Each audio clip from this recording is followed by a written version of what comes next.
Arratsaldeon, eskerrik asko berriz honea gerturatzeagatik. Aurtengo amnistia egunekin jarraitzeko gaur, atxalden emango duen hitzaldia izango da errepresioko Euskal Herri neukidon bilakaeren ingurun.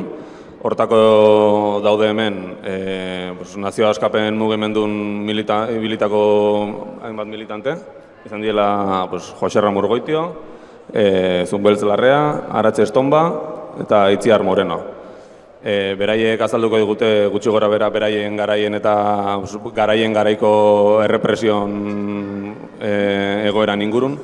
Eta gero bukaeran Julenek hitz egingo du askek gaur egun dauzken erronka horien ingurun. Hasteko, eskatuko dizugu bakoitzai zitzea zuen aurkezpena edo eta zuen ibilbide militantea azaltzea.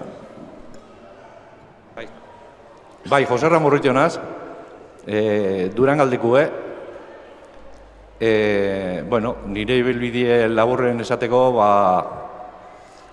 ni 1975 atxilotu nintuen Guardia Zibila Durangon, beste kide batekin. Gogoratu espasari egin jente gazte asko dauelako.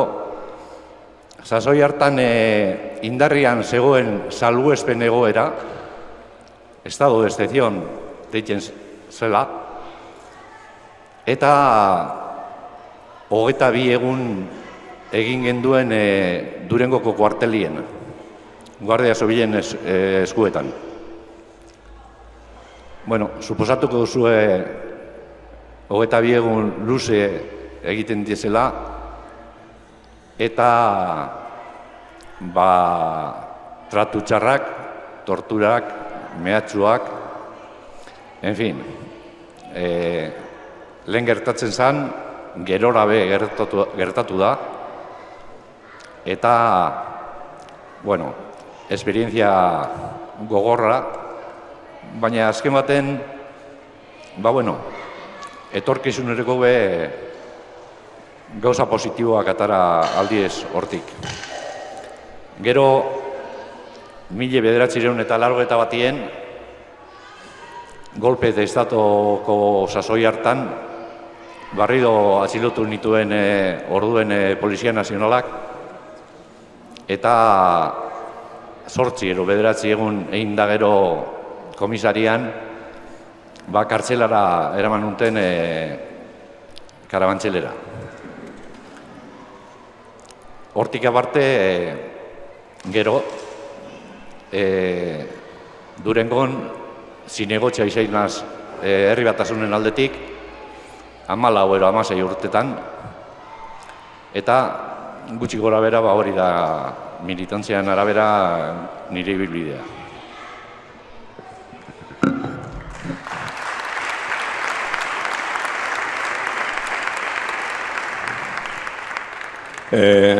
No lo he dicho antes, pero los que si necesitáis traducción o algo, ahí está Rosa Mayur, el Chausco, hola. Si necesitáis alguna traducción, pues acudís a ella y ella os traducirá. Vale.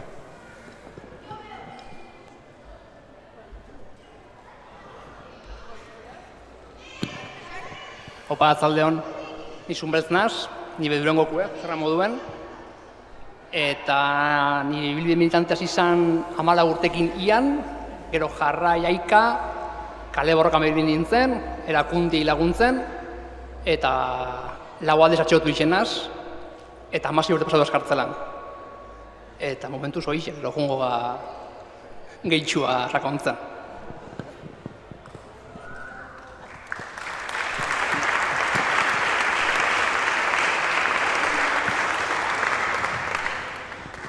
Arratsaldeon, mila esker gonbidapenagatik ni Aratz naiz, Aratz Estonba, hemen ondoko auzo batetakoa, Grosekoa. Ni ere 14 urterekin, hasi nuen nire militantzia, ikasle abertzaleaken. Egia esan nire militantzia beti nolabait osatu dudala nazio askapen mugimenduko antolakundeekin eta auzoko militantziarekin. Garai horretan pixka bat beranduxeago auzoko gazte asanbladan hasi nintzen, ian nengoen bitartean, eta auzoko militantziak eraman ninduen 17-18 urterekin amnistiaren aldeko batzordeetan parte hartzera. Amnistian aldeko batzordeetako kide nintzela, ekinen ere sartu nintzen, gonbidapena jaso nuen eta ekinen sartu nuen nire burua. Eta 2001an atxilotu ninduten eta espetxeratu, ia 4 urtez, amnistian aldeko batzordetako kide izateagatik.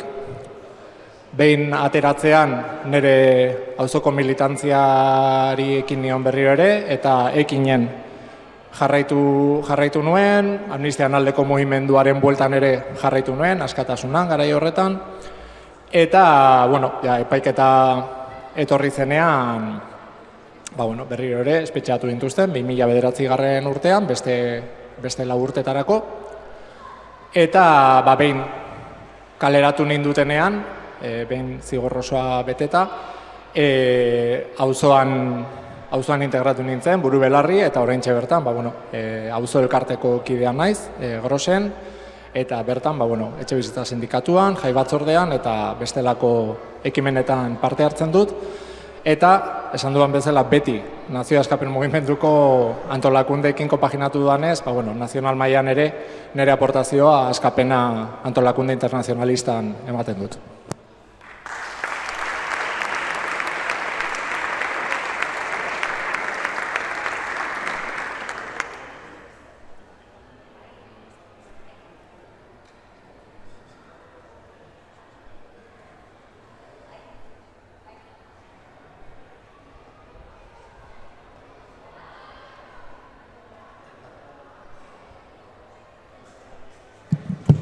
Bai.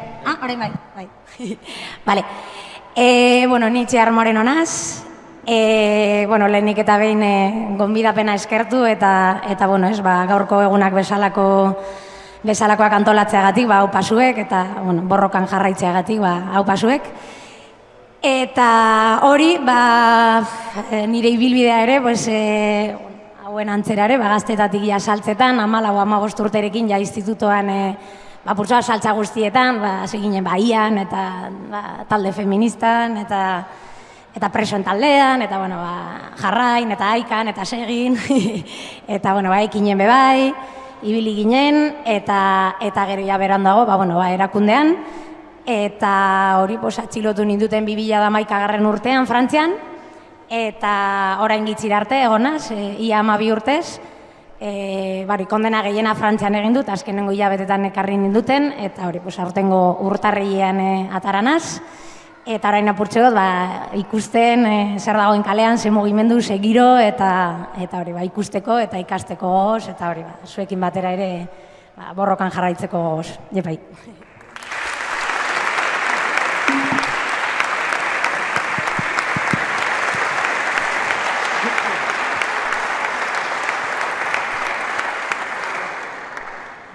Ados, jarraitzeko, gustoko zaiten hitz egitea zuek garaiko zuen militantzia garaiko errepresioa pixka eta azaltzea, eta baita galdetzea estatuk mugimendu iraultzaien aurka burutzen zuen jazarpen hau edo ze parametrotan ematen zen eta ze ondorio eragiten zituen.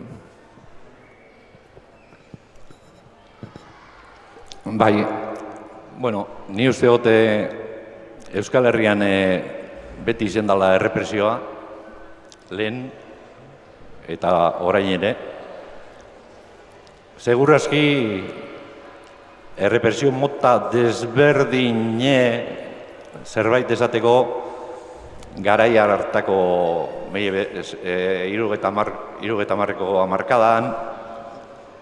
Orduan, ni usteot errepresioa basatiagoa zerbait esateko, disimulo gabe,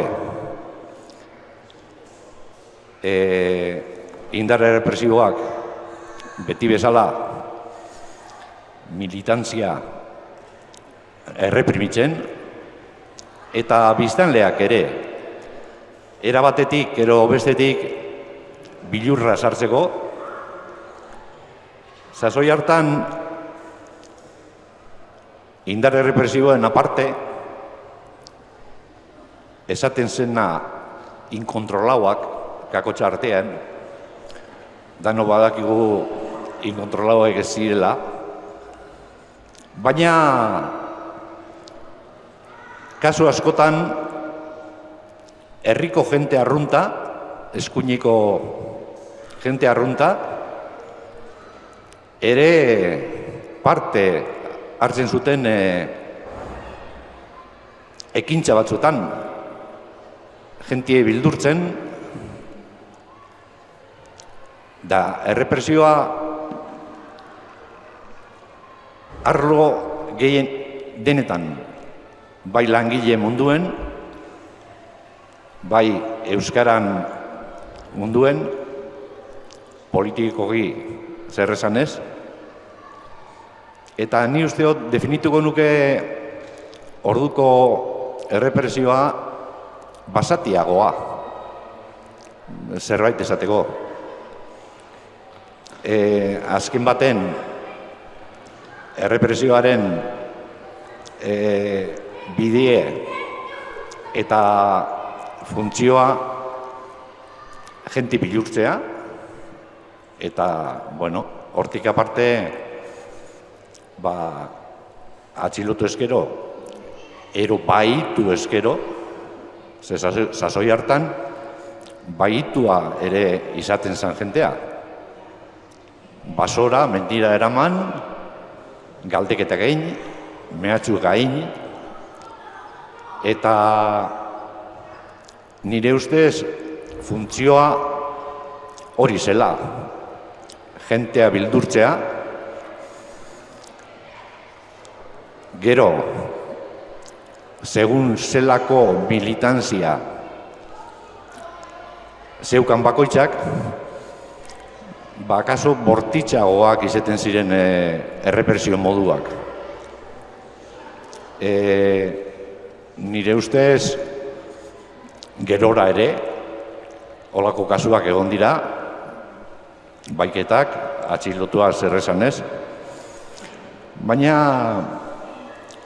ez dakit hitza desberdina, represio desberdina dan, baina nik esango nuke hori, lehen esan dutena, basatiagoa zela zeukien, claro, salbuespen egoeran eskubide guztiak urratute eta berdin zan atxilotute gotie 20 egun, 25, 30, ero gehiago.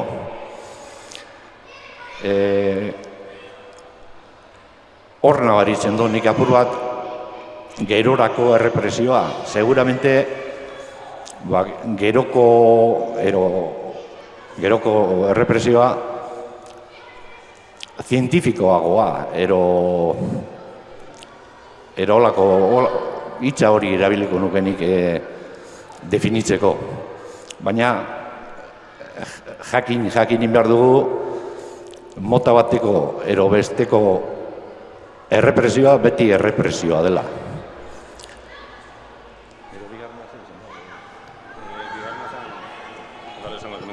Bigarren galdera zen, estatu mugimendu iraultzaien aurka burututako jazarpen hau ze parametrotan edo ematen zen? Bueno, bai, parametro guztietan, esan nahi dut, orduan euskararen kontra errepresio gogorra izaten zen, langileen kontra berdin, eta militantzia politikoen zer esarrez. Ez dakit, errepresio desberdinek badira, baina segurrazki errepresio egiten duen kalteak segurrazki ni uste dut desberdin izen zirela. lehen esan duten moduen, nahiko ohiku esan, jente gaztie, ero esain gaztie, etxeko bidera, doienak, guardasoilek, generalien, sasoi hartan guardasoilek, baitu, galdetu, mehatzatu, jo, eta 4 edo 5 ordu hola neukin da gero azke utzi. Jakitun, esan da horretik, badakigun hor zaren, nundik ibiltzen zaren, eta horre gauza guztiak. Orduen eragine, fisikoki apartez, torturakin eta tratu txarrakin eta palizakin, psikologikoki ere markatu iten zan. Ze normalien jente gaztiei eta neiko gaztiei gertatu jakoz olako gauzak. Gero, gerra zikina, orduen leku guztietan erabiltzen zuten. Eta hor, nik esango nuke ez dakit herri guztietan, baina bai herri askotan,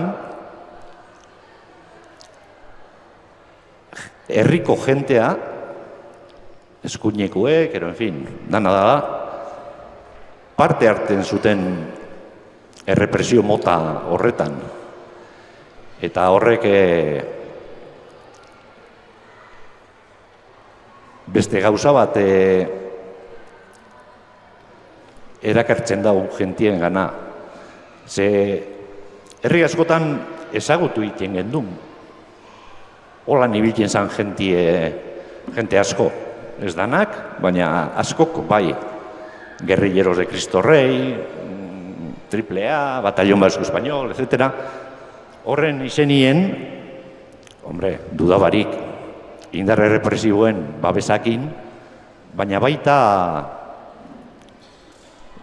herriko jentea parte hartzen zuten. Eta ni uste dut hori jakin din behar dela. Edadiko apur bat aurrera doien edadiko jentiek, seguramente holako gauzak ezagutu indauz. Da gaztiek akaso iguelez. Baina ni uste dut ezin dala ahaztu hori. Ezin dala ahaztu, ze horrek kalte fisikoak pila bat ekarri du, eta bai kalte psikologikoak.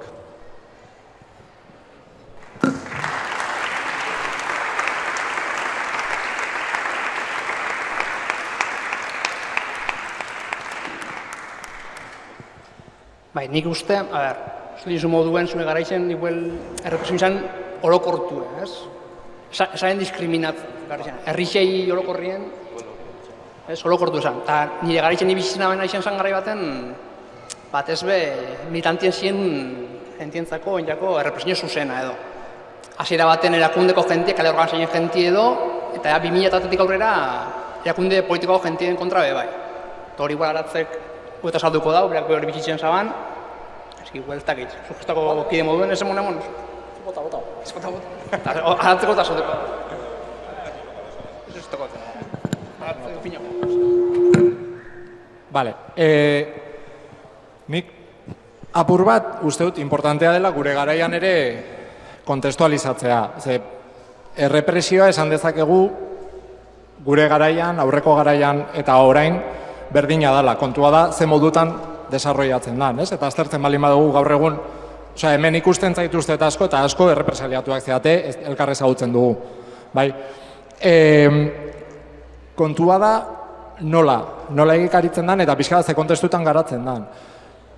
Gure garaian, noiz, importantea da, agian da deformazio profesionala eta pixka askapenako zera hori, ez? Baina, 81. urtean, Sobietar Batasuna erortzarekin batera, ze gertatzen da Europan. nazio askapen mugimenduek izan dezaketen erreferentzia edo izpi hori desagertu egiten da. Ez dago erreferentzia iraultzailerik, ez dago zeri heldu, ez? Esperantza galtzen da, de hecho batzuk esate dute historia amaitu da. Eta batzuen zoritxarrez eta gure zorionerako, 82an bidearteko erorketa famatua gertatu bazen ere, 84tik aurrera Euskal Herriko nazio askapen mugimenduak asmatu zuen bere burua berrasmatzen eta estrategia iraultzaile bat ekiten, ez? Nazio eraikuntza esan zitzaion garai horretan. Eta nazio eraikuntza gaina oso parametro zehatzetan, hau da ez da nazio eraikuntza klasiko bat, ilustratua, burgesiaren, ez? Hor planteatu zena zen, Euskal Herri langileak bere neurrira eta bere beharren araberako herri bat eraikiko du. Eta estrategia hori eraiki zitzaion, noiz eta esperantza guztiak galdu zirenean. Horrek ze suposatzen du, mundu mailako kapitalarentzat foko berri bat piztu zela, eta 88tik aurrera bereziki, Lizarra Garazi eta bar egoera horretan, egon zitezkeen mugimendu iraultzaile horien guztientzako txinparta hemen zegoen. Eta hori nor dinamizatzen zuen, Euskal Herriko nazio askapen mugimenduak bere osotasunean. Eta hori da, argi eduki behar dugun gauza bat. Horregatik ere estatuek azten duten errepresioa, askoz ere brutalagoa da zentzu horretan. Kriston borroka ideologikoa egiten dute kriminalizatzeko euskalduntasuna suposatzen duen edozer, azkenean, euskal abizena zuen edozer kriminalizatu behartzen. Zergatik? Euskal Herria izango zelako proiektu sozialista bat. Eta hor zegoen gakoa. Orduan, hori bere burura eraman bartzuen mugimendu hori desagertzera eraman zituen estatuak. Horregatik hasi ziren antolakunde politikoen kontrako jazarpenak, baina, klaro, hor tartean ere kale borrokak bere funtzioa jokatzen zuen kale astoraketan eta eraso zuzenetan, erakundeak ere bere funtzio brutala jokatzen zuen guzti hori ere egon zitezken blokeoak altxatzen eta kontraesanak mahai gainean jartzen. Orduan, torturaren erabilera asko areagotu zen modu agian kirurgikoago batetan, batzuk bai, beste batzuk ez, baina hor zegoen oso presente, nik garai horretan gogoratzen dut, nola kasu bat garatu behar izan genuen, etzako oso jebia izan zena, nun Donostiako emakume bati atxilotu zuten, erakundeko kidea zen, eta aukeratzera eman zioten makil baten artean, kotxe baten bateriaren artean, eta baremaren atxiloketa aginduaren artean, eta aukeratu zuen.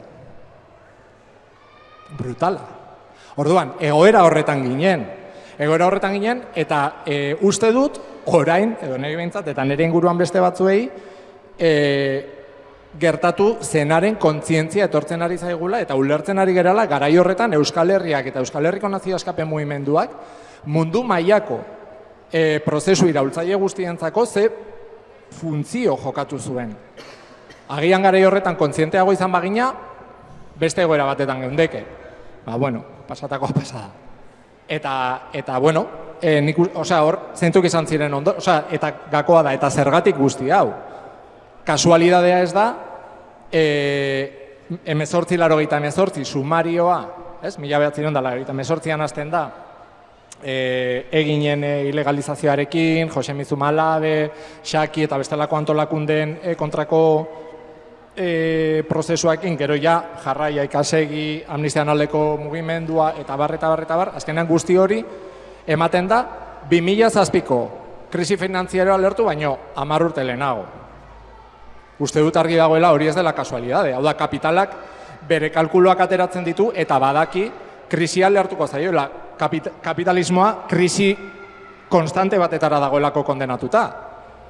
Eta hori bereiek badakite, gakoa zein da, guazen krisira iristea alik eta posizio berenean. Horregatik, edozein planteamendu iraultzari ateak irekiko dizkionak desagerrarazi behar dute. Eta hori izan daiteke azalpenetako bat, errepresio hain basati horrena ez.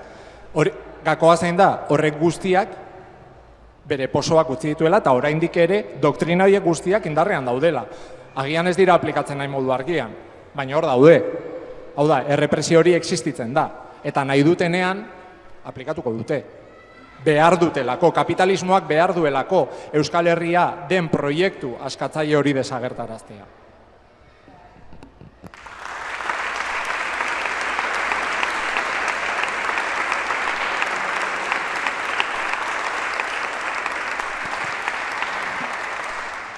Bai, bueno, jadanik hainbat kontu interesgarri aipatu dira, eta orduan zer gehitu alde batetik, hori ez, gure bezalako belaunaldi bat, ez, transizio edo ustezko transizio garaian jaio ginenak, hainbatetan, ez, entzun behar izan dugu galdera, ez, nola eta zergatik, ez, gaur egun, ez, erakunde armatu batean amaitu Euskal Herria bezalako herri batean, ez, eta hori, ez, horri erantzun azkenean, beste galdera bat, ez, nola iraundu iraultza honek, ez, bada mundu mailan iraultza armatua denbora gehien iraunduen iraultza izan da, bi estatu, ez, mundu mailan, ez, potere desente daukaten bi estaturen menpe egon garen herri txikia izanik, ziaren laguntza ere izan dutenean, eta nolatan, ez, iraunduen horren beste denbora entzun nion aurreko batean bati esaten, hori ez, orain ari direla ateratzen datuak,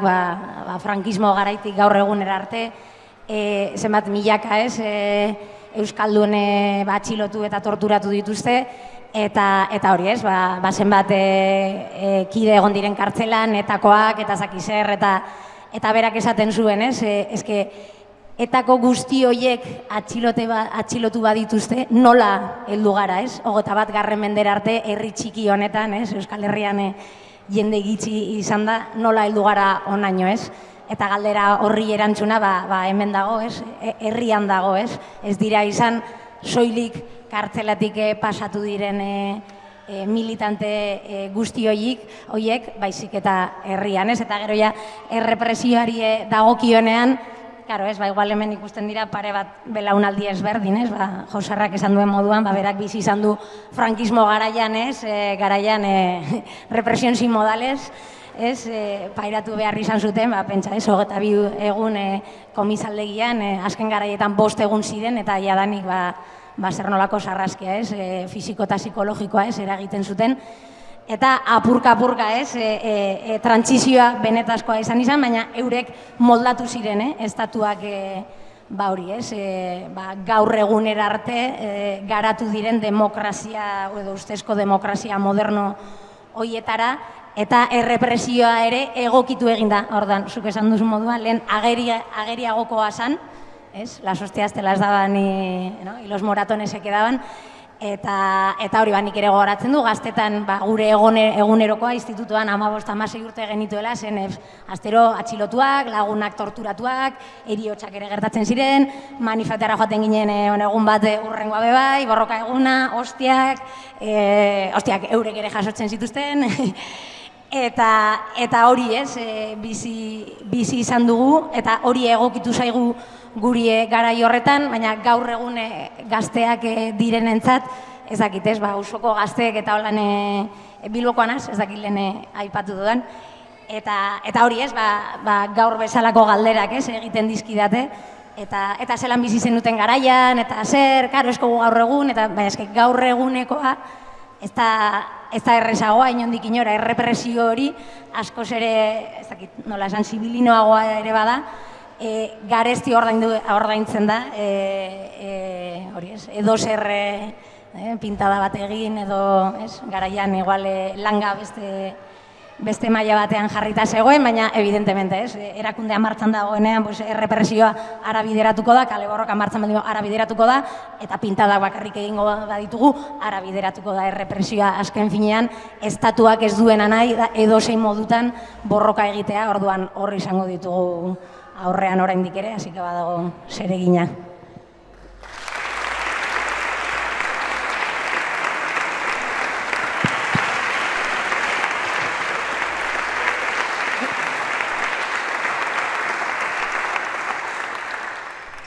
Ados, errepresioekin jarraituz, guen galdetuko dizuet, ze erantzun ematen zion errepresioi mugimendu iraultzaiek, eta erantzuteko doze bitartekari prestatu zituen honi aurre itxeko.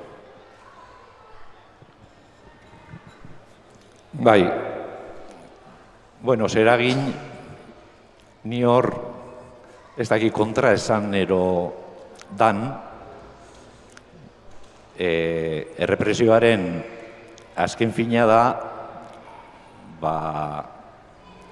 mugimenduak apurtu, jentea bihurtu, baina ni usteot balio igual ez da itxa, baina suposatu duela beste aldetik herria berpistea. Kasu hoien aurrean, klaro, jenteak normala denez erantzunen behar du, nire ustetan bintzet. Eta errepresioa areagotzie, jentiei alde batetik indar gehiago emotzo erantzun egiteko.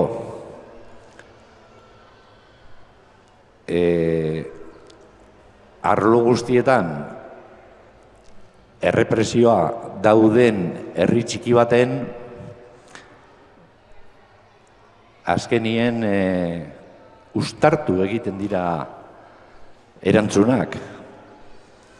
Eta ni usteot sasoi hartan eta gerora ere erantzun horiek jenteari konfiantza, indarra eta jarraitzeko gogoa piztu zuen momentu hartan bintzet eta gerora ere. Orduan, errepresioa dudabarik kalteak eragiten du, dudabarik, baina bestaldetik ni usteot berpiztu egiten duela herriaren gogoa borrokatzeko. Nik argi daukat, momentu hontan aukera bi, niretzako garbi dau. Ero belauniko eske, ero zutunik borrokatu. Eta lehen ere kapazak izen gara errepresio hori gainditzeko, ero gutxiendik ez hain kaltetuak izan, eta orain ere kapazak garela eta kapazak izango gara gure erreibindikazio herri bezala gauzatzeko. Baina borrokan bitartez, nire uste apalean, ez da beste biderik.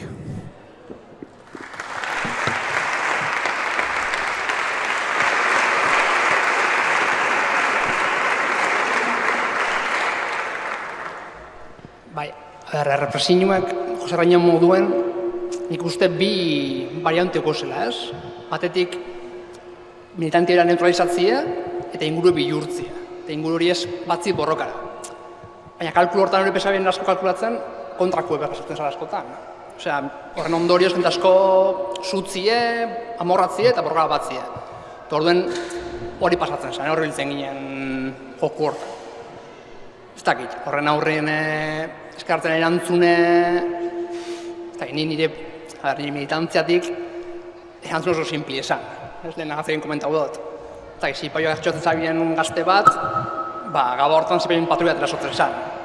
Ezeun besteik, hori izan erantzunik errezena eta zuzenen guretzako. Eta gero, mugimendu politiko moduen, manifak, prentzaurrekuek, gero horretaz gain herriko hainbat sektore be gure ganatzie bide hortan, jenti babesteko bide hortan, eta hori izaten zen. Baina nik nire militantzatik, zatez bizen zen, erantzutie, violentzakin erantzutie. Eta horan bat zen.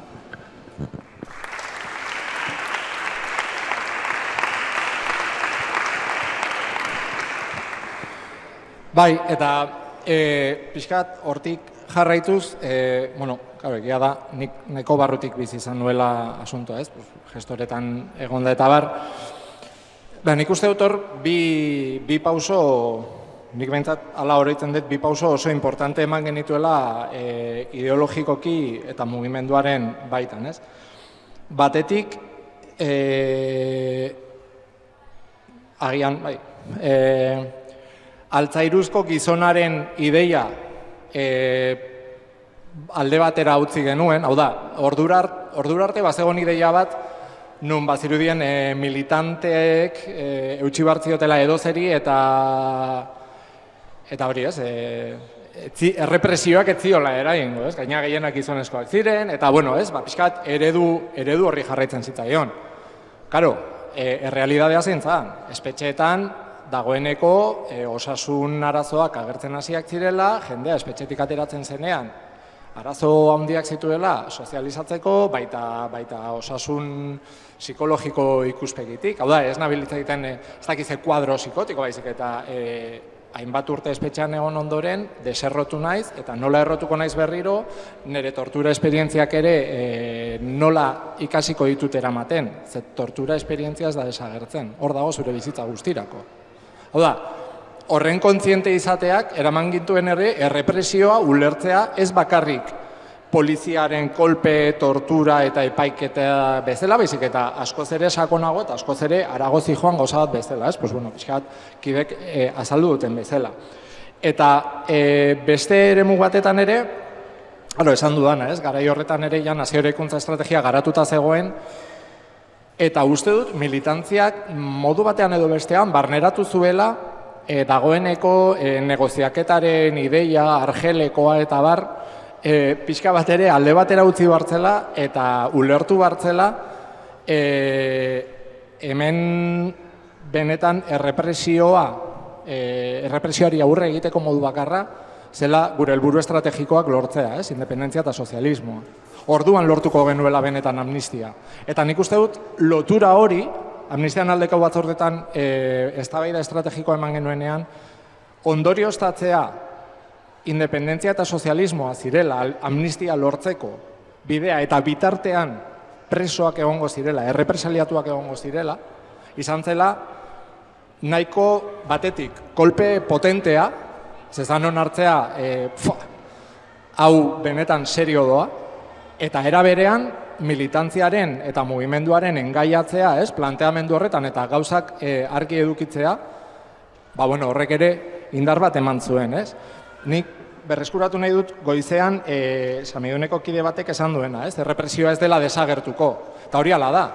Errepresioa egunero ematen da. Errepresioa azkenean asko kokatzen dugu poliziaren bortizkerian, epaiketetan, espetxeetan. Poliziak eta epaikiek bere lana egiten dute, baina asimilazio politikoak ere bai. Hau da, gu egunero gaude zapalduta. Herri eta klase gisa. Eta zapalketa, eguneroko zapalketa horrek, hau da, nik nire lan indarra saldu behar izatea, hori ja errepresioa da. Eta gainera, sistema bat eraikitzen dena, ni hori naturaltzat eman dezan, hori ere errepresioa da. Hori onartu behar dugu, hezkuntza sisteman, hor ere ematen da errepresioa. Hau da, gauza oso potoloa da errepresioa, eta gaindituko dugu, benetan, planteamendu iraultzailea bururaino eramaten dugunean, ez? Euskal Herrianen kasuan independentzia eta sozialismoa. Ez dago besterik. Eta eztabaida hoiei lotuta, bi ondorio, ez? Batetik hor atera zen gainera, garai hori izan zen Lizarra Garaziko garaia eta bar, eta gogoratzen dut nola gure baitan ematen zen eztabaida zan, gure kideak, ez? Espetxean dauden kideak eta errepresaliatuak iesean daudenak eta bar, elkartasuna garatu behar dugu, ze bestela daukagun ifrentzua, horren trampa, da paz por presos delakoa, eta hori da ekidin behar dugun, hau da, gure helburua ez da bakea lortzea presoak askatzearen truke, ez, preso daudenak oso argi dute zergatik dauden preso. Gure lana da, preso dauden bitartean, beraiek borrokan jarraitu dezatela bermatzea, eta elkartasun hori guztia, hori da gure ardura. Eta burura etorri zait, lehen goizean ere bai, baduela denboratxo bat, orain espetxean dagoen lagun palestinar batek esan zuena, azkenean, presekiko elkartasuna oso lotuta dago herri batek, herri eta klase gisa duen zapalkuntzaren kontzientziaren arabera. Eta uste dut hori ere importantea dela buruan izatea.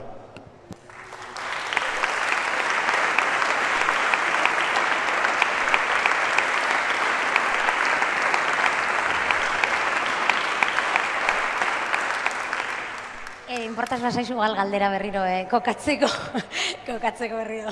Zerbait lan berria gehitzeko edo. Bai, galdera zen, errepresioi erantzuteko, mugimendura altzeiek ze erantzun ematen zion errepresioi, eta errepresio horri aurri itxeko ze bitartekari prestau zituen. Ados. Bueno, errepresio motari buruzari garenean ere, igual gehituko nioke ez, herri gisa eta klase gisa zapalduak izateaz gain, emakume gisa ere zapalduak izan garela, eta berari asko errepresioa pairatu dugula, bai kalean eta bai kartzelan, horre genero ezberdintasuna horre agerikoa da, ere, kontu askotan, torturan baita ere, azkenan torturaren sufrikarioa ez da konparagarria sekula, baina, bueno, ez, berari asko errepresioa pairatu izan dugu hortan ere, eta, bueno, ez, detaile txikietan, ezakit ez adibideak ematearren, gazte izan da, eman izan diate porrazo bat ipurdian, zipaioak edo zeilekutan aukeratu dezake, baina ipurdian eman, eta korre fea, ez, eta langoak igual, bueno, ez, gizonei ez hitzaien berdin gertatzen edo gero kartzelan ere, bueno, ez, zelan tematu diren beti, emakumeak emakume hotzan gizan, ez, ematen du, bide ona galdu dugun emakumeak izan garela, eta berrezitzen saiatu izan dira, bai, arropen gaineko kontrolarekin, sexualitatearen gaineko kontrola oso handia da, eta abar handi batekin, azken finean, kartzela bada sistemaren izpilua, sistema nola funtzionatzen duen adibide gorena dela esango nuke, eta, bueno, galdera bota duzun galderara bueltatuta, bueno, ez, nolako zen errepresioa eta nola aurre egiten genion, gero, ado ez, esan denarekin errepresioa dela txanpon bat bi alde dituena, ez? Eta agerikoa denean, erantzuteko ere behar hori ikusten da eta egiten da, ez? Izkutukoa denean gehiago kostatzen da, identifikatzea, ez? Ostia, ari dira guzapaltzen, eta horren aurrean kontzientzia hartzea eta erantzutea, zailagoa izaten da, ez? Ziurrenik ni ez nahi zelu, baina, bueno, goizeko hitzaldian, hori, ez? Ezakit, Kolonbiatik edo Palestinatik ez entzuten den errepresio gordin horrek bestelako erantzuna nahi eskoa, ez? Eragiten du herrian, eta guri gaur egun, ez? Badagokigu horri ere buelta ematea, ez? Bueno, ez? Ja no nos dan hostias como panes como antes, orain torturarekin eureke kontu egiten dute, azkenean, lehen bota dudanan ari da, ez? Horren beste iran badu, ez, iraultza honek horregatik bada, ez, herriak erantzun duelako, ez, ordan, ez, badiegu ageriko arrazoirik ematen erantzuteko, agian apalduko dugu, ez, zentsu horretan gainera Euskal Herria, bai Europa mailan ezkerreko mugimenduentzat adibide edo eredu dezakin nola esan handinaikerietan erori gabe, baina izan dela, ez, eta nola egiten genion aurre, claro, nola esaten da, kompartimentazion edo claro, orain kartzelatik ataratzen naz, 12 urte ez dira beste batzuk egin dituzten beste, baina azkenengo 15 urtetan erabat aldatu da teknologiekin daukagun harremana, ez? Eta, bueno, jakina nuen arren, asko harritzen hau, ez? Gaur egun, mugikorren erabilera, bileretara nola eramaten dugun, dana mugikorren bitartez nola egiten zen, lehen pentsa ezina zen, gure artean telefonoz deitzea, pentsa ezina, ez? Eta, evidentemente, teknologiek ere, errepresioa bezala, bi aldetako txampona ere bada, eta bada tresna bat guk garaian ez geneukala, eta, hori, ez? Ondo erabiltzen duzuena gaur eguneko gazteek, baina ez dugula ahaztu behar ere, batzutan pentsatzen dugu elgarran hermano, dana daukate kontrolatua, total zertarako, ez? Eta galdutzat bezala ematen dugu, ez? Baina, bueno, orain 4 egunera arte, egon gara horre sasitan, ez? Txakurrengatik iesi eta ez zuten lortzen. Badago aukera elgarran hermano ere, beti izan da horrela gainera eurek lege berria asmatu edo trikimailu berria asmatu eta guk horri nola aurre egin, ez? Eta horrela jolasa ez da izan, baina holan ibili gara be bai, ez? Eta orduan gaur egun ere kontrolaren kontua ez dugu galdutzat eman behar eta igual buelta eman, ez? Quien vigila al vigilante.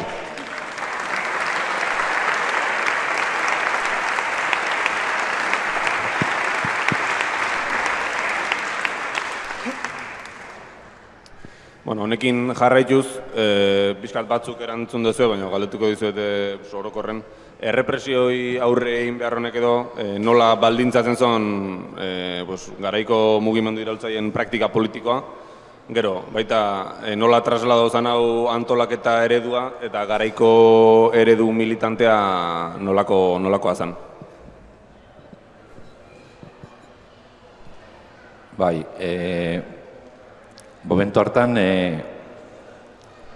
baldintzatu, klaro, baldintzatu neurri baten egiten duela herri mugimenduak, mugimendu iraultzaileak,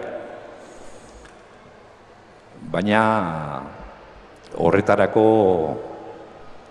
prestatuta egon behar gara, neurri baten bintzet.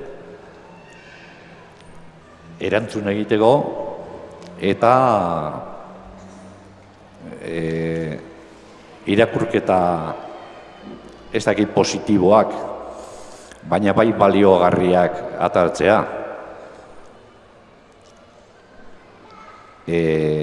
Eragina partikularra ere bada, bakoitzak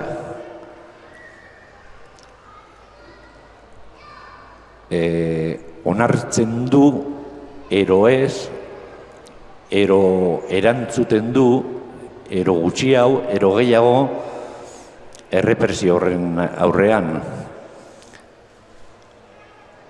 Horregaitik oso importantea da antolakuntza ez usteko bakoitzaren erantzunean baizik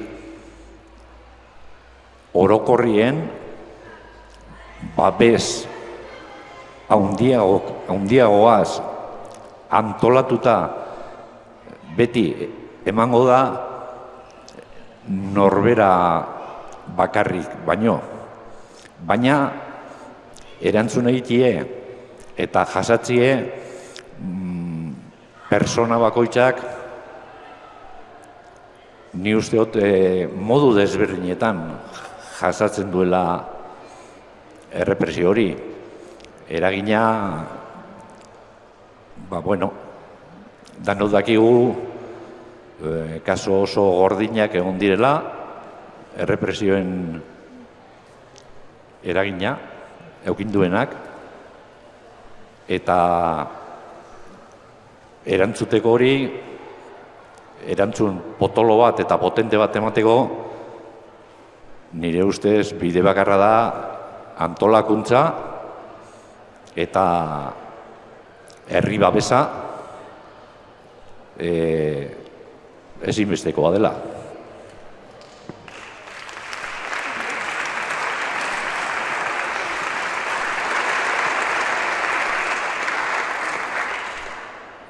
Nik uste baldintzatu, erakunde baldintzatza esan, lehenko eta behin, militantiek atxotetza izalako. Orduan erakunde horren militantiek, jasizan milita erakunde horrentzako. Eta herriko egitura asko jausten ziren, da berri do antolatu bizan egitura hori, berri do martxan ipini bizan, berri do adatik hori goten zan, arazo moduen. Eta bestetik bai dau problema dator, nik usteot, sartzaitu bukleat sartzaitu errepresinuek, ez? Zuego zu estrategia politiko bat eta helburu politiko batzuk, baina gurtu izaitu, orden jasoiez erantzutera beti. Eta zu helburu zu estrategia, pixat, abandona ez, baina bihar maiaten garatzen dira, lehentasuna erantzutie beti. Orduen, hor baldintzatu asko baldintzen zailo zure, ekimen politiko asko baldintzatzen da. Doreno, biei baldintza horrek, nik durengon adibidez, goratzen garai baten, gau esan, jarrain bost gazte egon ginen. Da kale borrokan, kale borrokan bai. Bosta gatxilotu, jazta, zama porkulo errixe. Ez dau jarra, ez dau kale borroka, ez dau ez dau ez. Eta hori sortzeko berri do, gentie batzeko berri do, igual beste urte bete, edo urteteko zuen errixe hankamotz. Eta ez hori akarrik. Hankamotz egitura aldetik. Baina gatu gaitz bai non hor, ziurrenik, egon bierrien pentsetan, egitu bat egin biot, egon zen pentsetan, a ber, como respondo a esto, a ber, gaur gazoren goten, eta igual hori da bigarren mailako arazo bat, baina hori bilatzen dago, ez? Pixka trabatzie zure militantzia errepresio hortan. Ez dut eskartzai pasoiakuru asko hori, eta askotan galdugu gure iparra, eta erakundi pebezin izan da askotan erantzun ganoraz bere estrategia politiko erioz, egon da beti trabatute, zuzendaritzaeti eskutue, beti esien, militante asko, txakurre gainien beti, zukitzear, hori bizio zu ez, igual hainbat gauza egiteko, desinain, txakurre gainien deko zuz, eta hori alde batetik. Baina, karo, itzerak txotzen dabe, jo men kabrono, erantzunen biot, eta ja, se me olvida ja, nire hainbat behar politiko itxi edo. Nik uste hortan asko bat ditzen gintzule, eta eskartzen nik 2001-2002 egon ginen oso korapiatute hortan. Beti erantzutera, eta etxet galtze ginen, ez dakit, perspektiba bat politikoki zerrein edo. Ez dakit, jaberremen, eta izan, ikustoetatik eta zuek zobezeran hor, ni bai gustotoan pixatetan pasau zara. Bai.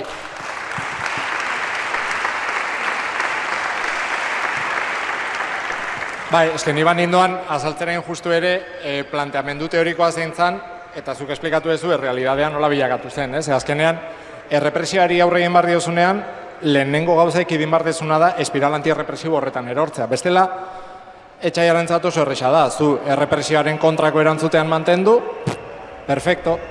Etzera aurreratuko zure proiektuan. Zure helburua zure proiektua da, esan dugu, errepresioa gainditzeko modu bakarra zein den.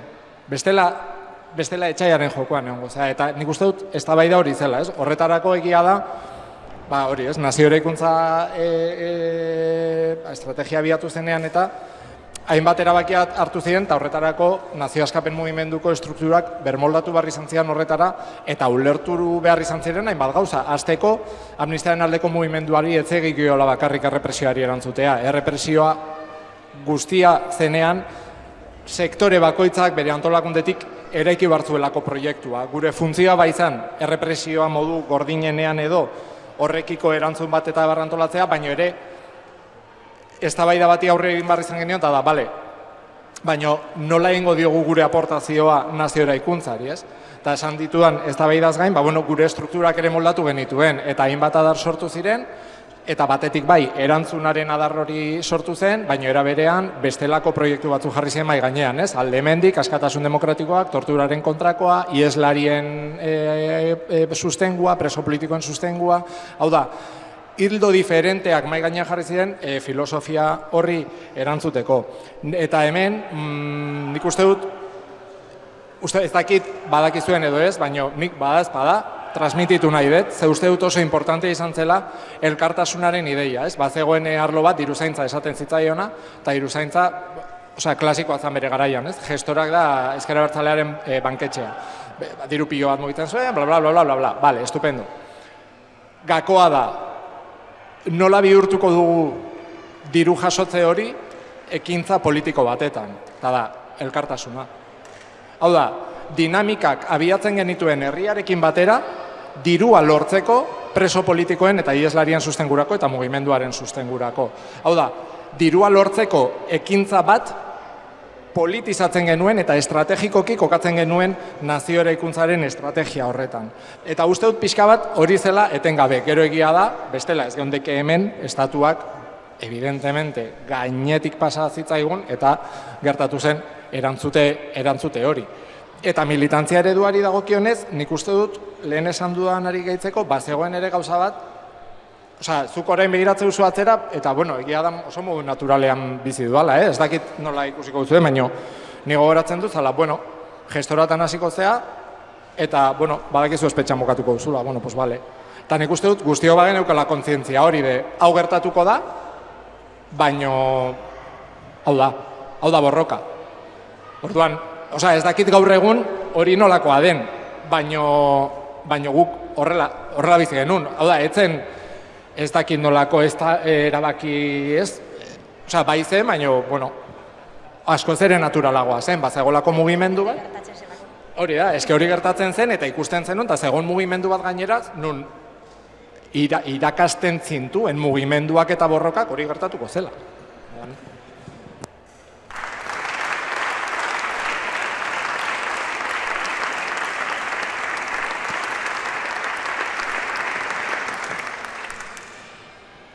errepresioak nola eragiten zigune adibideren bat pentsatzen egonaz, eta gogoan daukat duela 4-5 urte, kartzelan nengoela, nire adineko, ni baina porra nagusiagoa den lagun bat etorri zitzaidan bizitara, eta garai hartan egon ziren protestan gure auzoko institutoan, gaztetxoa, 16 urteko gaztetxoak eta zaki zer, eta hor egin zuten baimenik gabeko kontzentra bat, eta zaki zer errepide erdian, eta heldu ziren zipaioak, eta esaten zidan, bakizu horretatzen zen, zer, eta ez ziren mugituta, nor, eta gazteak, eta nola eragiten zigun garaian ez, karo, ez, zipaioak heltzen zirenean, bakarri fula entzutea edo atea irekitzea, jentea ateratzen zen korrika, baina estampida, ez, gero baso edo momentua, jo, kese, mani nazional batean, kriston jentetza bageunden, edo aurre egiteko beste momenturen batean, basegoen horre beste hartu emon edo emon bat, baina egia da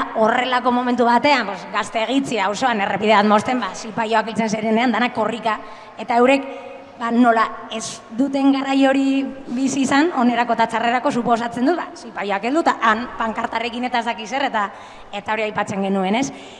Gero beste kontu bat, nola eragiten zigun ere, azkenean errepresio aurre egiteak ere sartzen zaitu zurrunbilo horretan, ez? Atxilotuak daude, borrokagun antolatu, kartelak, manifak ezaki zer, eta azkenean, hori ez, gauztu mugimenduan geundenean ere, hori ez, azkenean ez gaude borrokan soilik errepresioari erantzuteko eta txakurrei aurre egiteko, ez? Gaude hemen, azkenean proiektu politiko bat defendatzen dugulako, eta herri hau askatu nahi dugulako, eta munduan ere bestelako askatasun baten alde borrokatzen dugulako, ez? Eta askotan errepresioa oso egunerokoa denean, gure plangintzetan kurtso hasieran formal jartzen genuen hor nazio eraikuntza eta auzoan zeintzu proiektu garatu eta zakizer, eta kurtso amaieran egiten genuen urteko valora eta azkenean hori beti geratzen zen 3., 4. plano batean, hori ez, eguneroko urgentziak eta gogortasunak ere lehentasuna hartzen zuelako, ez? Eta 3. adibidea, ez, nola eragiten zigun, txarra naiz datekin, baina 2000 hasierako urteetan egon zen sarekada hirukoitz bat Bilbon, pikoloena, eta hori ez, sartu ziren erakundearen aitzakipean, atxilotu zituzten hainbat gazte, pare bat hilabete beranduago etorri ziren eta gazte asko atxilotu zituzten, eta handik denbora batera 3. sarekada berdinaren 3. partea, eta hor, lehen Zunbeltzek esan du hori, militanteak izan garen ontzat izan dela errepresioa, ala izan da, baina nola erabili izan duten ere, inguru osoan, beldurra ez, panikoa eragiteko, lehenengo sarekadan torturaren testigantzak ziren beldurgarriak, 2. zer esan, eta 3. gogoan daukat, Bilbon adintarte bateko jente militante edo inguruko jentea, ez egoen, jente guztia, izkutatuta jente guztia, eta normal, ez? Baina, hori, 3 adibide horiek.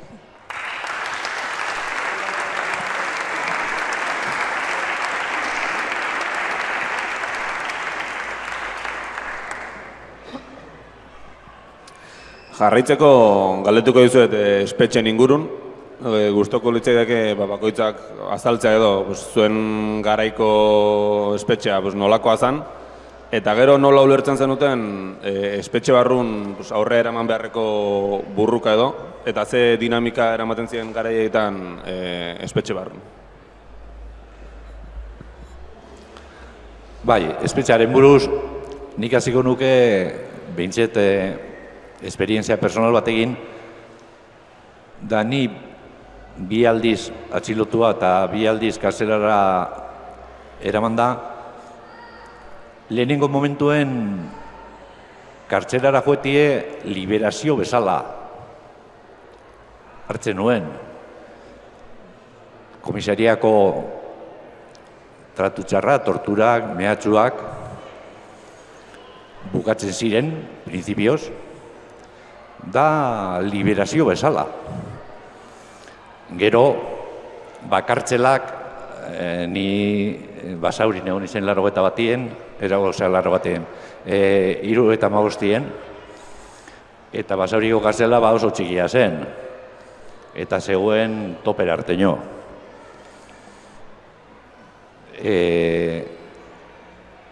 ezien guk behintzet geletan ez ginen egoten, holako leku zabal handi baten, litera pila bat, eta handanok batera.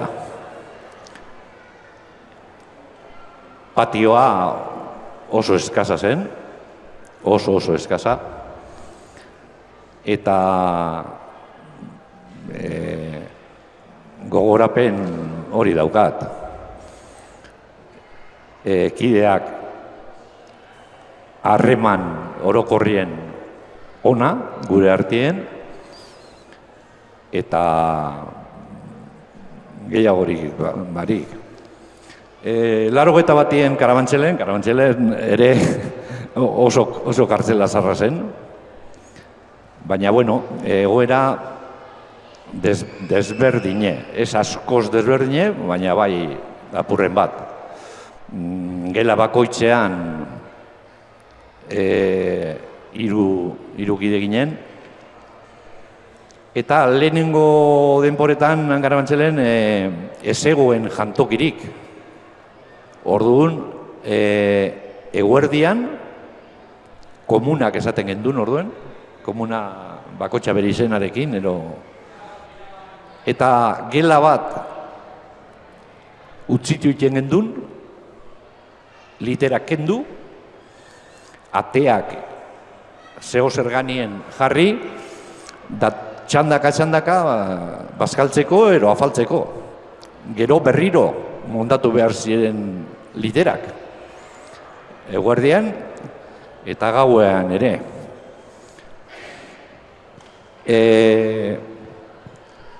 Barruko erantzunak eta ni usteot kartzelak ez duela ematen aukera gehiagorik, aukera asko erantzuneteko barruko bizitzari. Ero ez dago emoten aukerak, ero ez dugu jakin aukera gehiago topatzie. Ez dakit, zalantza hori hor dago. Erantzunek, bueno, ni uste gehienok jakin onduzula, goze grebak, txapeoak, komunikazio grebak, eta bar. Niri toko izaten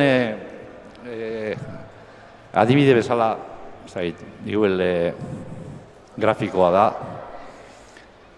Sasoi hartan Madrilen Joseba Arregi eraila izen zen,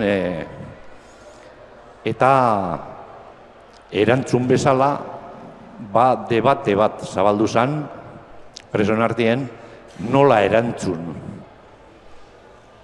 horren aurrien. Oraingo arte, sasoi hartan preso arruntak autolesioak eta erabiltzen zuten protesta gisa. Eta gure kolektiboan ere planteatu zen, aukera bi, ero goze greba egin, ero autolesioak. Eztabaida esan izen, ez luzea, ez nire ustez gogorra ere ez. Erabak izan, goze greba bat egitea, eta nire uste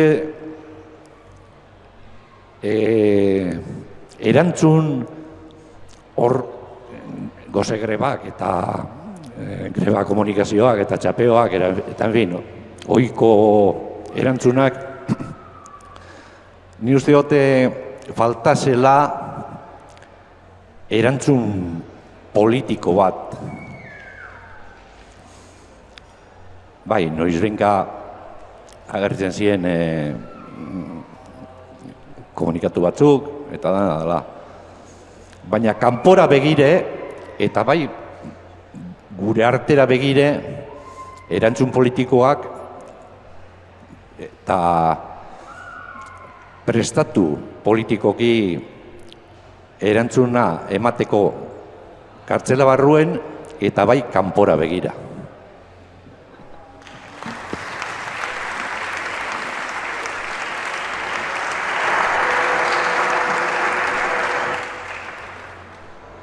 Ez dakit, igual arrarue da, baina nik oso goitzapenuna deko eskartzelat. Onda oso lagun asko injuaz, momentu na pasau duaz, ez dakit. Oso txarrak egon de pillo bat, baina goitzapenuna dekuaz. A ber, kartzeli gogorra da, bai, evidentemente, ez da zineko kartzelara. Gogorra da, eta han barruen etzaitxek bilatzen dau zu pertsona moduen suntxitzea azken baten, ez? Eta gurekin, euskal persuekin, lehenengo eta behin despertzinue familiekiko euskal kanpo, hori zuzako zon lastri da, ez? Familiako goti beti zure pendiente, viajiek, tentzin hori, baina txantaje bada, damutzen basa, onazatoz, kalera soiez, familia, jazta. Horren garrantzitsua familia goti bai zure korda bardinen, edo, entzet, errespetatzen zure erabakixek. Gero bestalde, kolektibo barruen, espetxe barruen bertan, disperto egin justen be bai, ez? Saliketa bakarrien egon, edo kidek txikin egon, ez? Gure artien segoteko lotura bat, edo segoteko injarrik ez eukiteko guk, eta bilatzen da apurka-apurkez, susuntxitzia. Egoti hogei ordu zelda baten, jatie bakarrik, afaltzie bakarrik, dana bakarrik jozu. Eta gure kasuen askotan patioa bakarrik, patio batzuk txikixek, 20 metro eta 20 metro, goizen sare batekin, hori dena bilatzen zen. Guk zorizionez, kolektibo moduen, nahiz eta dispertzatu egon, baneko modu ekarremanak mantentzeko, oharren bidez, biziletan, familia zeuen, abokatuek, momentu politiko indartsuak alien, horrepe askotan ez, zabaltzie gara hartan egunkariz eta ikustie erakunde egintza deina bela, ostia, esatu zu, hemen gauz, bai, me estáis puteando, pero toma, ez? Aquí estoy también. Eta horri aurriteko, zer esan da bena, ez? Egin ziren txapeuek, egin ziren barauak, egin ziren komunikazio grebak, egin ziren goze grebak, nien egon oso ados, sekurena segon, zeat iruditzen jagora nahiko gogorra da, eta gozeak daite zaitu zure osasune asko apurtzera, eta torkizuna begira oso gogorra da. Nahi txena nik modulu bat apurtu edo zuen moduluei, goze gara batein baino.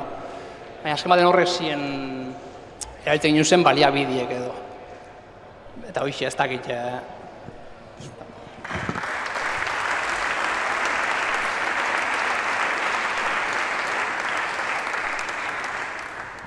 Bueno, ni bi garai eman ditut, bat 2000 batetik 2000 bostera eta beste 2000 behatzetik 2000 malaura. Politikoki oso diferenteak, ez? Claro, lehenengo aldian egoratzen naiz, espetxatu nindutenean oso personaletik joko dut, uste dut interesgarria izan daiteke dago zentzu horretan. Baina egoratzen naiz, sartzeko lehenengo egunean, ez dakit benetan ze sentitu genuen, ez? Baina bai oso sentsazio arraroa zela, eta behin modulora eraman gintuztenean, ze bueno, hasieran ingresotan modulo berezi batzuk, egon ginen 2 egunez, sumario berdineko hainbat kide, bueno, orduan, erosoa zen, baina ja bakarrik modulora zoazenean, ja beste gauza da, ez? Eta goratze dut, atea ireki, buru pilo bat, jende oso itxusia, gainera, osea, benetan, espetxan dagoen jendea oso itxusia da. Osea, gu ere egon gara, baina bai da sentsazio hori, zer da hau, osea, nien naiz hemengoa. Eta bapatean, hor, jendearen artean, ateratzen tipo bat, kaixo, zuzea aratz, ez? Bai, bale, pues, etorri gurekin, bale, zein da, gu, nora noa, de que me estás hablando? Bueno, dagoeneko, zeukaten ja txaboloa prest, txukun, garbia, flipatu nuen, bueno, ni patiora jetxi barri izan nuen, besteak txaboloan gelditu ziren. Eta, bueno, ordu batzuk eman dituen bakarrik flipatzen. Eta oso presente haukat, lehenengo gau horretan, kideak jetxi zirenean afaltzera, nola hasi ziren, hori ez, behartzela letxuga, sagarrak, ez dakiz zer, prestatzeko egia da taldean egiten zela lan, eta egia da kolektibotasuna bizitzeko oso modu bortitza, baina era berean oso sakonekoa badela, ez? Claro, ni lehenengo horretan flipatzen nuen, esaten nuen, igualetate konturatu, baina letxuga, espetxean zaudete, sabes? Osea, lechuga, ¿qué más me da? Osea, espetxean gaude, ¿qué me estás contando? Osea, nik flipatzen nuen. Osea, flipatzen nuen, zera, nola da posible hemen zure kezka nagusia lechuga erostea izatea. Osea, karo, gero egia da, ez dela lechuga, dela taldearen zaintza. Eta taldeko bakoitzak bere ardura nola duen aste batean edo hilabete batean moduluan. Eta nola garai horretan botea jartzen zen gestionatzeko taldearen janaria. Eta nola kontutan hartzen ziren bakoitzaren gogoak eta nahiak. Eta nola egun bereziak antolatzen ziren urtebetetzak zirenean geneukanarekin. Hori ere bada. Eta talde izaera horrek ematen dizu indar hori, ez? Zergatik, zure helburua espetxean zaudenean izan behar du gutxienez sartu zeran bezain ondo ateratzea. Ez bada hobeto. Eta hori da jarrera militantea. Osea, nigo goratzen dut nola kidek etengabe jarrera kontua da. Taleman, ¿qué me estás diciendo? Bai, jarrera kontua da. Jarrera espetxaren aurrean. Goizeko zazpiterditan, rekuentoa pasatzen denean, nire helburu militantea zen, oea eginda egotea eta irakurtzen egotea. Eta hori mezu batzen kartzeleroarentzat. A mí no me pillas. Eta zan nire batalla. Niri esan, rekuento bakoitzean, liburu batekin harrapatzea. Siempre leyendo. Usurra, pero siempre leyendo. Postureo, ¿qué más da? Gero bai egia da, eta gainera garai antzekoan, Zunbiltza eta biok espetxe berean kointzituen oso gutxi kointzitu genuen, espetxe berean egonda ere, hori ere importantea da, hau da, espetxe berean egoteak ez du esan, nahi elkarrekin zaudenik, baino kidetasuna bai erekitzen da, eta hauen moduloko berriak iristen ziren, eta ia zen, zuen modula ematen zuen gaztetxe bat, pavo. Osea, zan lo de, egin dute hau, egin dute bestea, jo, jode, kolega, me ha tocado el módulo soso. Baina, ostia, errealidade hori existitzen da, eta guzti horrek bai egiten du ere bestelako gertutasun bat, ez? Eta horrekin lotuta, ja, bigarren garaian, horre 2009-2014, karo, dagoeneko ja Ezker Abertzaleak estrategia aldaketa bat abiatu zuen, eta barruan egia da ja tensio handiak bazeudela. Eta tensio horiek ere kudeatu hartziren, espetxean aldeekitik ere argi zegoen nola jokatzen zuen kide batzuk espetxean eduki ditzen, beste batzuk ez dakin noraino dispersatzen, oso selektiboa zen, hori guztia eta ikusten zen. Orduan, gure lana zen horren aurrean ere zuhur jokatzea. Ez? Adibide asko, ez? Bueno, eta daude bi gauza, nik uste dut, niri asko markatu ziaten bat izan zen garai batetan, bigarren espetxalde honetan, zirkular bat iritsi zen, Madridetik, nun bisitari guztiak katxeatu egin bartzituzten eta biluztarazi kasu batzuetan bisitan sartzeko eta bisetan sartzeko. Orduan, gure irizpidea zen, hori horrela gertatzen baldin bazen bisitari uko egitea. Esplikatu diozu hori, bisitan etorri zaizun pertsona horri. Bai, egin dituzu 6 ordu bidean, eta bisitarik ez du egingo jarrera politiko kontua ere badelako. Eta hori ere bisitariaren kontzientzia militantea ere bada. Eta bisitaria izan daiteke zure kide militantea edo zure ama edo zure arreba. Eta pisu hori, ostia, badu bere, ez? Azkenean zu ere sentitzea, militantea diren kideak emantzat jotze duzu, baina beste batzuk militantzia bat ez dut erabakitzen. Eta egoera horretan murgiltzen dituzte, eta gero da la hostia nola jendeak erantzuten duen. Osea, oso harro. Baina hori kudeatzen jakin bar da, ez? Eta gero, beste behin, eta hori, bai, nik horrela gogoratzen dut, Elurtxuriren kasua gertatu zenean, minbizia zela eta azke usteko borrokaldi bat egon zen, ospitaleratu bartzutela, etziotela askatasuna ematen eta kolektiboa gozegreban hasi zen gainera estrategia aldaketa eman zenean, nun ja barruan borrokaldiak hasi ziren saiatzen, pixka bat apaltzen eta bar, eta guk, okainan garai horretan, gozegreban sartu ginen, gozegreban mugagabean. Karo, nik ordura arte gozegrebak bai egin dituen, ados nago, ez? Baina garai horretan hori zen abiatu zen bidea eta horriekin genion. Esatea zure familiari gozegreban mugagabean sartuko gera, ni sentitu nuen beldur. Osa, nekien nola bukatuko zen hori. Agian ospitalean bukatzen genuen edo agian hilda. Eta sentitu nuen beldurra. Eta neon horrekin, eta horatzen naiz kidei esan niela, ez? Justo azken afarian, baina bai da, ostia, biharria hau ez dugu egingo. Eta esan nien, ostia, beldurra ukat. Eta izan zen la hostia, nola nire parean zegoen tipo bat, 50 urte ingurukoa, erakundetik, ez? Zure idea hori guztiarekin, eta esate du, bai, nire, bai. Esan zen, ¿qué dices? Eta hasi ginen hitz egiten, eta erabaki genuen, modulo horretan geundenkideek egunero beldurraren inguruan galdetiko geniola elkarri. Eta izan zen brutala. 17 egun eman genituen goze greban, eta zorionez lortu beharrekoa. Baina hori ere ezin da ukatu. Eta onartu behar da, hori existitzen da, eta hori ere gestionatu behar da, ez?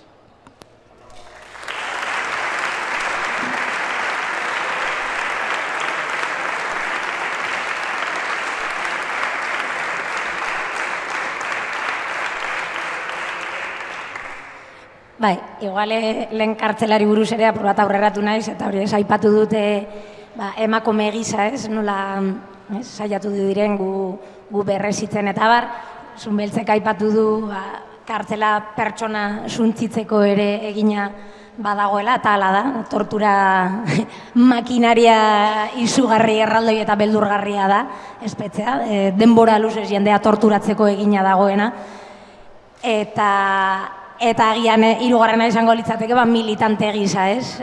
Nola deusestatu nahi gaituzte, nola neutralizatu nahi gaituzte, eta hori saiatu izan dira bide guztietatik bakardadea asko erabili izan dute.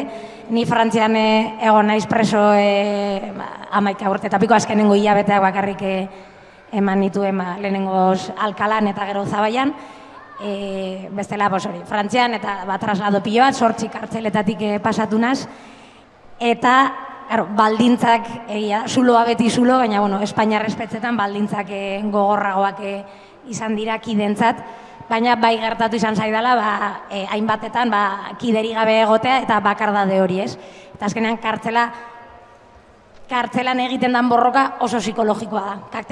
Kalean aktiboaga da, bilerak, hau bestea, zipaioak aurre punpan, eta kartzelan egiten duzuna era psikologikoa da, ez? Zuk markatzen diozu zure buruari non dauden marragorriak, noraino ez? Azkenean kartzelan egunero gertatzen dira bidegabekariak zure kontra, beste kideen kontra, gainontzeko emakume presoen kontra, egunero ikusten dituzu, ez?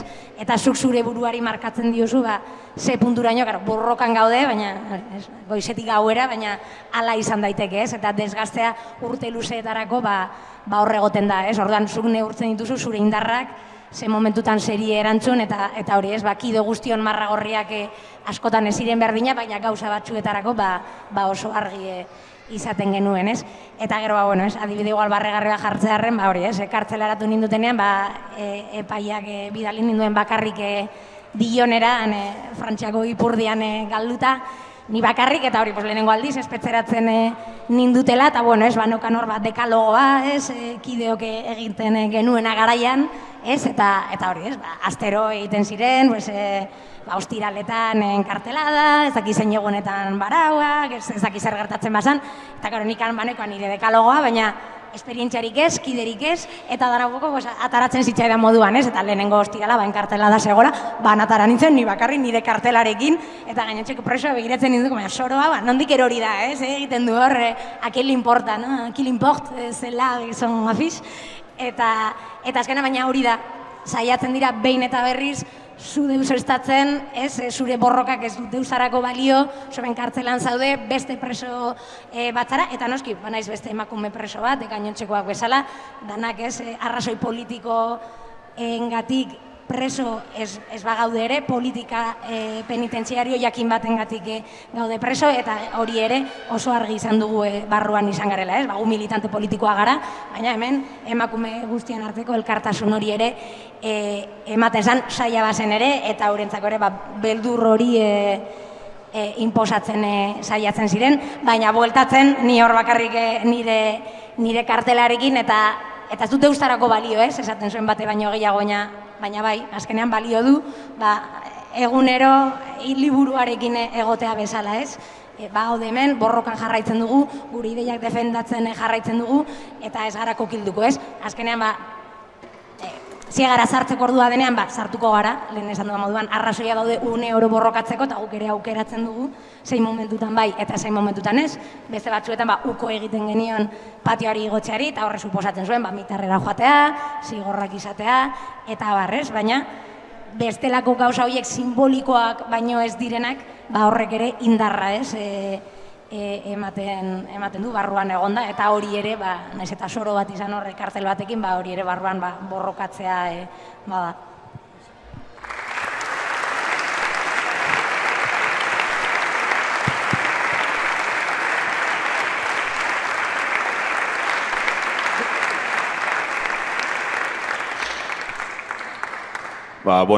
Pixkat honi amaiera ematen juteko eta Juleni hasiera emateko, galdetuko dizuet nola ikusten duzuen gaur egongo testu ingurue eta mugimendu antierrepresiboa.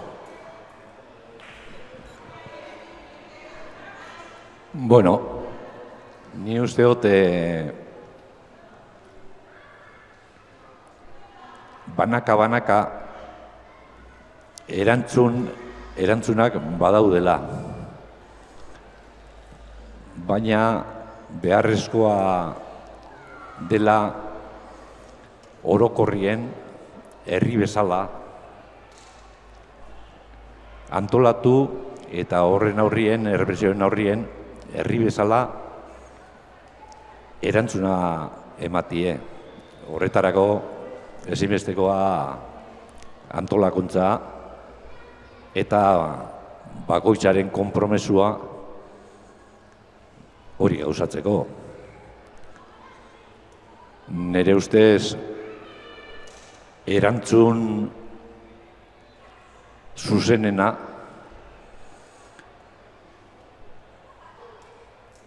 konfrontazioa eta borroka dela. Nik ez dut ikusten bide gehiagorik. Hemen, erreforman alde egiten dugu, apurketaren alde. Ez dago besterik. Ez gozkue doain ez erreman. Gure errebendikazioak borrokan bidez lortzie zaila izango da, baina borroka gabe ezinbestekoa.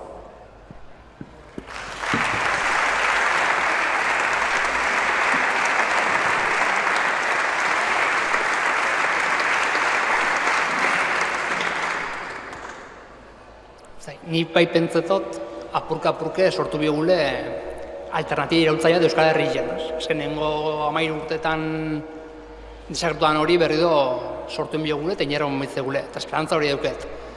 Toi sortzen bidien, oinazke sortu da eta nik uste azke eta miko lukela etorkizuna begire egitu indartsua sortu, movimentu iraultzaile hori sortzen bada eta aurre badoie, errepresioa nahi taskue da. Helduko da eta gogor helduko da. Horre aurriteko zuek, hemen, bi arrazoeko zuet, eta dano laguntziaz, inbiko gu, eta ingu.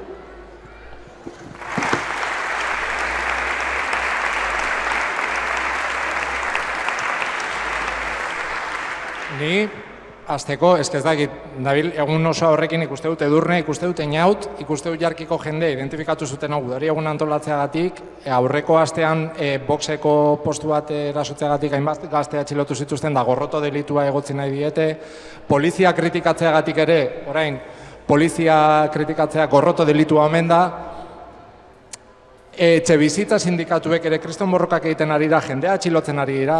Ni abokatu bezala ikusten nahi nahiz egunean hola mugimenduetako jendeari dan espetxetatik pasatzen. Gaur bertan jakin dut, Iruñako hainbat kide, 2008ko urtarriaren 30ko grebagati 6 urteko eskaera bat jasoko dutela.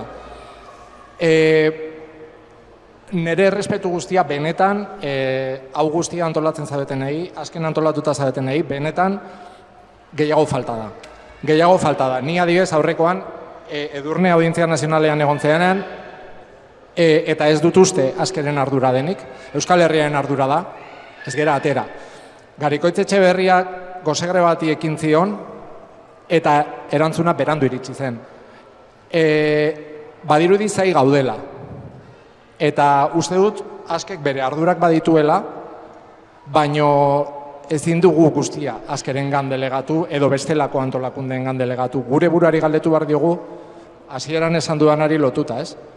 Herri eta klase zapaldu gisako kontzientzia, zenbaterainokoa daukagun errepresio guzti hori erantzuteko. Eta edo herri eta klase bezala erantzuten dugu tantolatzen hasten gara, edo jai daukagu. Etorkizuna oso latza da, bi atakatan gaude, erabat ados. Datozen hauteskundeetan, edo fasismoaren eraso bortitza, edo asimilazionismoaren eraso bortitza. Ataka horretan gaude, eta ez baldin bagera gai alternatiba bat eraikitzeko, jai daukagu. Ni behintzat prest ere bai, jakina, zuekin batera.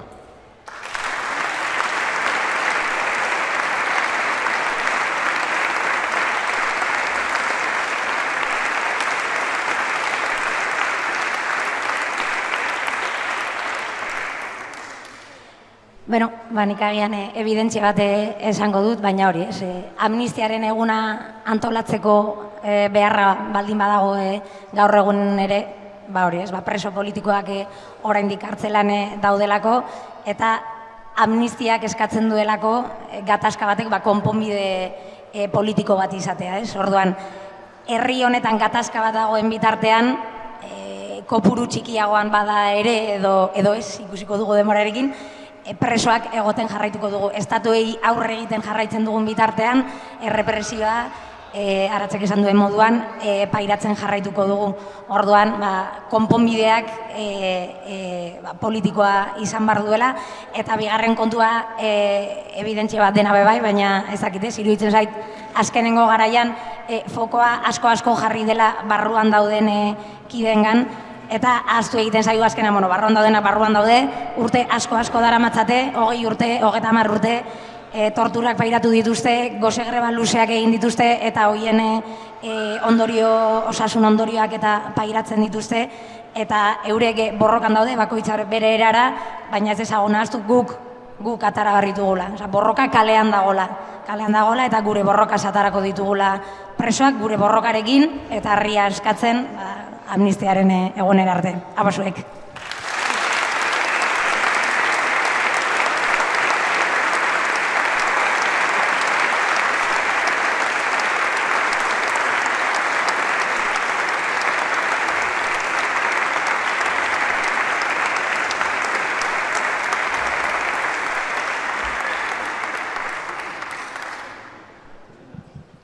Bai, zute zait. Vale. Bueno, azkeren inguruko azalpen egiteko beharrezkoa daukat, egungo testu inguru errepresioaren inguruko azalpen bat ematea, ez? Azken, mai inguru honetan hitz egin entzun dugu, nolakoa zen errepresioa aurreko fase politikoan, baina beharrezkoa dugu ulertzea fase politiko hori itxi egin dela, itxi egin da, gainera, Euskal Herri langileak pairatzen dituen zapalkuntzak gainditu gabe, eta horrek agertoki politiko bat ireki egin du, eta bide horretik fase politiko berri baten irekiera eman da, ez? Aurreko ziklo politikoa itxi izana ez du esan nahi, errepresioa inondik inora desagertu egin denik. Are gutxiago. Errepresioa egungo egoera politikora moldatu egin da. Hau da, gaur egun, egunero, ez baldin baditugu ezagutzen, mai inguru honetan aipatu diren gertakari errepresibo horiek, ez du esan nahi errepresioa bertan bera geratu denik edota desagertu egin denik. Errepresioa egun Euskal Herrian dagoen egoera politikora moldatu egin da. Eta hori oso argi duki barra dukagu. Izan ere, leheno, Samidumeko kide batek baita ere esan du, ez? Zapalkuntza dagoen bitartean borroka konstante bat izango da eta errepresioa horren bestez jarraituko du, ez? Eta fase politiko berri hau ez da salbuespen bat izango horretarako. Egungo egoera politikoan esan genezake ez dagoela antolakunde iraultzailerik estatuarentzat mehatxua edo beldurra suposatu aldionik, ez? Hortaz, estatuak ez du baliatzen zuzenezko jazarpena edo entzun ditugun jazarpen forma zuzenak, ez, edo hain agerikoak diren jazarpen horiek, ez? Baina aurretik aipatu duan bezala, horrek ez du esan nahi errepresio hori desagertu egin denik. Errepresio hori gaur egun, badijoa bideratuta gehiago modu isilean, izan genezake isunen bitartez edo epaiketen bitartez, militantzia politikoak ikiltzera eta militantzia politikoa anulatzea. Eta hori oso argi izan barra daukagu.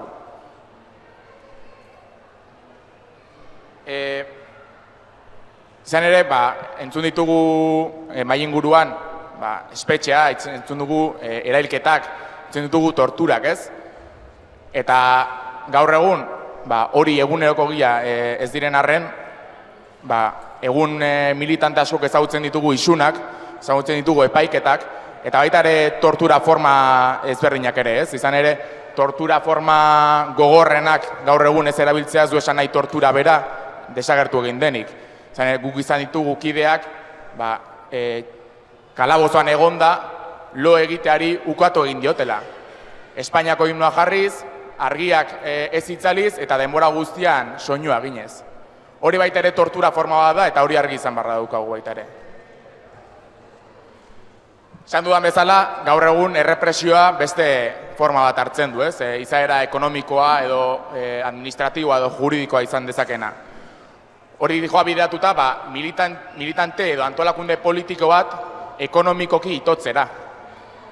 Hau da, gaur egun, hain simplea da, militante politiko bat, edo antolakunde politiko bat, isunez josi, bere aktivismo politikoa bertan bera uzteko, edo eta zokoratzeko. Egoera errepresibo horri aurre egin behar izateko. Ez dagoelako gizartaren bitartez, errepresio hori salatuko duen, edo errepresio hori aurre egingo duen inolako jarrera politikorik, ez dago antolakuntza politikorik errepresio hori aurre egiteko. Eta hortaz, gaur egun oso doa inatertzen zaio etxaiari, militante bati atxilotzea, militante bat isuntzea, kaletikan inolako justifikaziorik gabe identifikatzea, eta are larriagoa dena da gizarteak jazarpen forma horiek edo errepresio forma horiek barneratu egin dituela, naturalizatu egin dituela, egunerokotasuneko parte bilakatu dituela. Eta gu antolakunde antirrepresiboak lan eginean, gure zeregina da, hain zuzen ere, normalizazio hori apurtu, eta egunerokotasunean ematen den errepresio hori agerian uztea.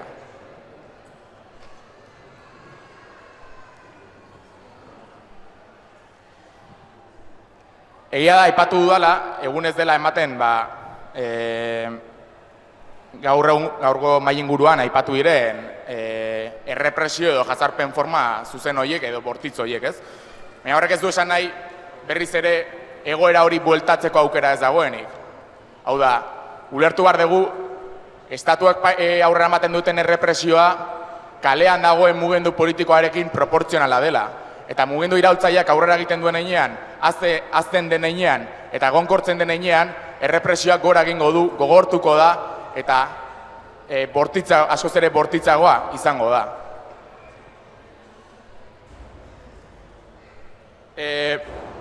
Piskat, hau, ezakit azalduta edo, piskat azalduko dut zeintzuk diren egoera honen aurrean askek dituen zereginak edo eta eginkizun politikoak, ez? Eta alde batetik uste dugu, aurretikan esan dudan bezala, beharrezkoa dela, egunerokotasunean Euskal Herri langileak pairatzen duen errepresioa agerian utzi eta honek dituen helburuak baita ere salatzea. Hau da, ez du ezertarako balio guk atxiloketa batzuk edo eta identifikazio batzuk salatzen baldin baditugu identifikazio hutsa izateagatik, ez? Ulertu behar dugu, errepresio hori kontestu politiko baten baitan ematen dela, eta hortaz, egiten dugun salaketa bide horretik joan barra da. Hau da, ezin ditugu Euskal Herrian ematen diren gertakari errepresibo ezberdinak modu isolatu batean ulertu, baizik eta hau osotasun baten baitan ulertu behar ditugu, eta borrokatu baita ere. Hortaz, errepresioa baita ere materializatu egiten da. Aipatu dugun bezala, isunen bitartez, materializatzen da atxiloketen bitartez, Eta beharrezkoa da, antolakunde antirrepresio bat garen heinean, eta bide horretan goaz, materializatzen den errepresio hori aurre egitea. Bai, ekonomikoki, bai juridikoki, baina batez ere politikoki. Beharrezkoa daukagulako normalizatu diren eta gizarteak barneratu dituen errepresio forma horiek agerian utzi beraien helburuak salatu eta horri aurre egiteko beharrezkoak diren tresnak martxan jartzea.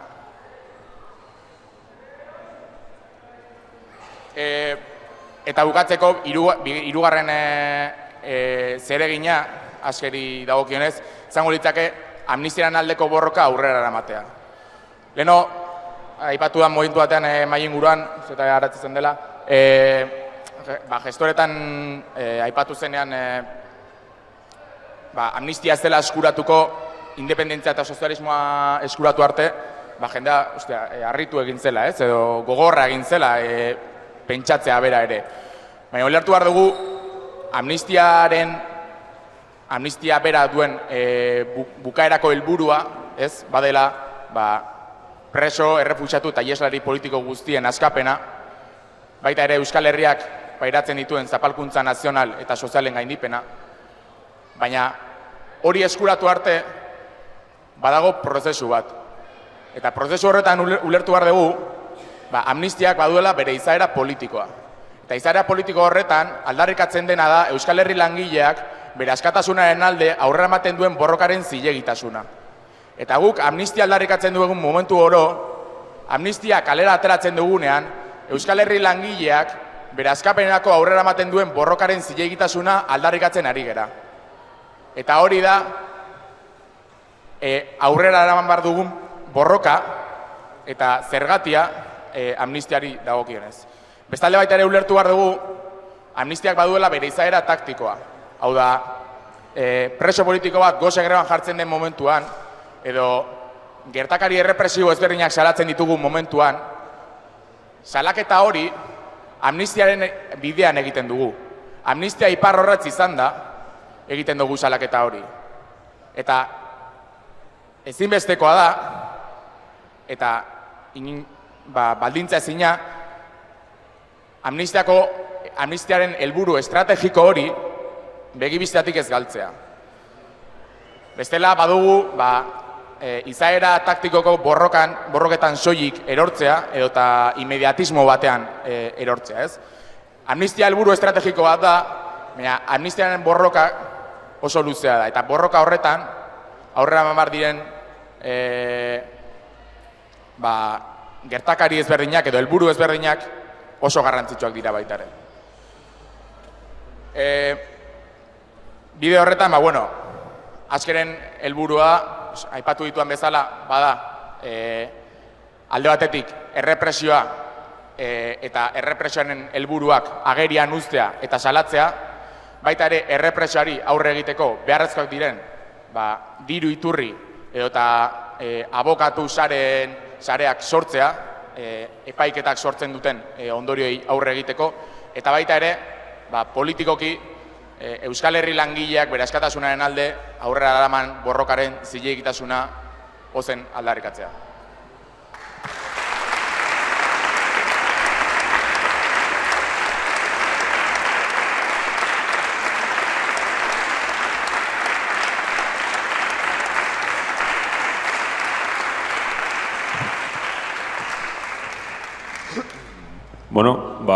Honekin amaiera emango dugu aurtengo amnistiaguneko hitzaldi saioi.